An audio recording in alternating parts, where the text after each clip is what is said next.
Hi friends, ఈ blouse చూసారు కదా. బ్యాక్ వచ్చేసి ఇలాగ రౌండ్ నెక్ పెట్టి పైపింగ్ అయితే ఇచ్చానండి. ఇది పెద్దవాళ్ళదే. నడానికి కూడా ఇలా పైపింగ్ అయితే చేశాను. నార్మల్ పాదంతో మనం ఇంత సన్న ఫినిషింగ్ వచ్చేలాగా థ్రెడ్ పైపింగ్ అయితే చేసుకోవచ్చు. హ్యాండ్కి కూడా మనం బార్డర్ వచ్చిన పైపింగ్ వేసుకుంటే చాలా బాగుంటుంది లుక్ అనేది. ఫ్రంట్ చూడండి, హుక్స్ పట్టి మధ్య గ్యాప్ అనేది రాదు మనకి. Cross cutting with shape belt blouse చాలా నీట్గా వస్తుంది. రౌండ్గా కూడా వస్తుంది నెక్. దీనివల్ల మనకి కరెక్ట్గా వస్తుంది.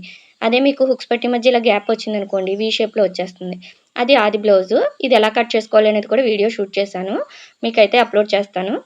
లోపల సైడ్ కూడా చూడండి, బయటే కాదు లోపల కూడా మనకి మొత్తం అంతా కూడా ఇలా లోడింగ్ పద్ధతిలో ఉంటుంది. షేప్ బెల్ట్ అలానే సైడ్ జాయింట్ అంతా కూడా నీట్ ఫినిషింగ్ వచ్చేలాగా అయితే స్టిచ్ చేశాను. చంక దగ్గర కూడా మనకి ప్లస్ అనేది ఇలా పర్ఫెక్ట్గా వచ్చిందంటే కరెక్ట్గా స్టిచ్ చేసినట్టే.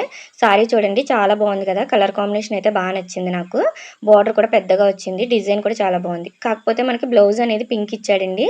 ఎందుకంటే పళ్ళు పట్టు ఇలా వచ్చింది కాబట్టి.